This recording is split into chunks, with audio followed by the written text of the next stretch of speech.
Hi guys. അപ്പോൾ ഇന്നൊരു evening വ്ലോഗാണ് കേട്ടോ. ഇന്ന് ഈവനിങ് വ്ലോഗ് എന്ന് പറയുമ്പോൾ ഞാൻ ഇത്ര ഒരുങ്ങി നിൽക്കുമ്പോൾ തന്നെ നിങ്ങൾക്ക് സംശയം ഉണ്ടാവും ഇന്ന് എന്താണ് പരിപാടി എന്നുള്ളത്.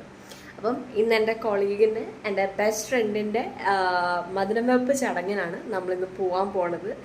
സോ ഞാൻ നിങ്ങളെയും കൂടെ കൊണ്ടുപോകാം. അപ്പം ഇന്ന് ഞാൻ ആക്ച്വലി ഭയങ്കര എക്സൈറ്റഡ് ആണ്. ആളുടെ ഇഷ്ടപ്പെട്ട ആളെ തന്നെയാണ് കല്യാണം കഴിക്കണത്. ആൻഡ് അതൊരു കുറേ നാൾക്ക് പ്രശ്നങ്ങളും എല്ലാം കഴിഞ്ഞ് ഫൈറ്റ് ചെയ്ത് ലാസ്റ്റ് ആ ഒരു മൊമെൻറ്റ് സൺഡേ ആണ് ആളുടെ വെഡ്ഡിങ്. അപ്പം ഇന്ന് മധുരം വെപ്പും പരിപാടി ചടങ്ങുകൾ അവരുടെ വീട്ടിൽ വെച്ചിട്ടാണ്. അപ്പം ഇന്ന് നമ്മൾ അങ്ങോട്ടേക്കാണ് പോണേ. അപ്പം അതിൻ്റെ ഒരു മേക്കപ്പാണ് ഈ ഒരു കോലം. നമ്മൾ റെഡി ആവുന്നേ ഉള്ളൂ. ഒരു 8 മണിയൊക്കെ ആകുമ്പോഴത്തേനും ആണ് അവിടെ ചെല്ലേണ്ടത്. സോ നിങ്ങളെ കൊണ്ടുപോകാം. അപ്പോൾ ജ്വലിൻ്റെ വീട്ടിലെത്തിയിട്ടുണ്ട്. ഒരു 7:30 ആയിട്ടേ ഉണ്ടായിരുന്നുള്ളൂ. അപ്പം ആളുകളൊക്കെ വന്ന് തുടങ്ങുന്നേ ഉള്ളൂ. ഇതാണ് വീടൊക്കെ ഡെക്കറേറ്റ് ചെയ്ത്. എനിക്ക് തോന്നുന്നു എൻ്റെ ആദ്യത്തെ മധുരം വെപ്പ് പരിപാടിയാണിത്. ഞാനിതുവരെ അങ്ങനെ ഫംഗ്ഷനൊന്നും പോയിട്ടില്ല.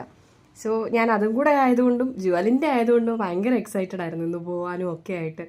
അപ്പം നമ്മൾ ചെന്ന് സ്റ്റേജൊക്കെ നല്ലതായിട്ട് ഡെക്കറേറ്റ് ചെയ്തിട്ടുണ്ടായിരുന്നു. അപ്പം നമ്മൾ ചെന്ന കയറിയ സമയത്ത് അവരുടെ എന്തോ പ്രെയറും കാര്യങ്ങളും ഒക്കെ ആയിരുന്നു. അത്യാവശ്യം കുടുംബക്കാരും എല്ലാവരും വന്ന് തുടങ്ങിയിട്ടേ ഉണ്ടായിരുന്നുള്ളൂ.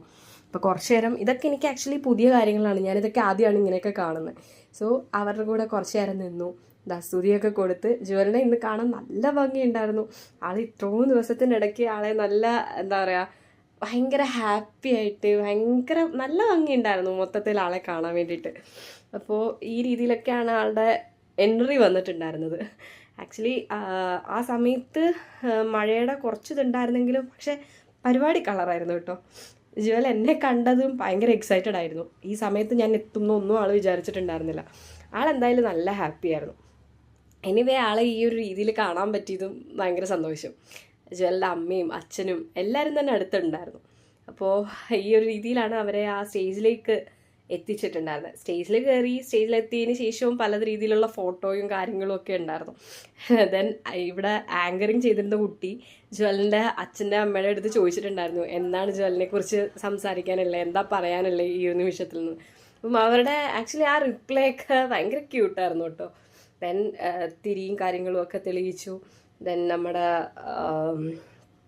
ഫംഗ്ഷൻ അത്യാവശ്യം ആളുകൾ എത്തിയിട്ടുണ്ടായിരുന്നു. ഈ ഒരു സമയമായപ്പോഴത്തേനും അവിടെ ക്രൗഡ് നല്ല രീതിക്ക് ആയായിരുന്നു. കുറച്ച് നേരം കഴിഞ്ഞപ്പോഴത്തേനും ജ്വലിൻ്റെ ചെക്കൻ എത്തിയിട്ടുണ്ടായിരുന്നു. ചെക്കൻ്റെ എൻട്രിയും അടിപൊളിയായിരുന്നു കേട്ടോ. എല്ലാവരും നല്ല കോസ്റ്റ്യൂമായിരുന്നു. രണ്ടാളുടെയും കോസ്റ്റ്യൂം അടിപൊളിയായിരുന്നു. എന്തോ നൈസ് പാട്ടും കാര്യങ്ങളും ഒക്കെ ഇട്ട് ആളുടെ ഫുൾ ഫാമിലി ഉണ്ടായിരുന്നു. ദെൻ ആളെ വെൽക്കം ചെയ്യുന്നൊരു ചടങ്ങാണ് ഈ കണ്ടുകൊണ്ടിരിക്കുന്നത് കേട്ടോ. ഇതൊക്കെ എനിക്ക് ആക്ച്വലി പുതിയൊരു കാഴ്ച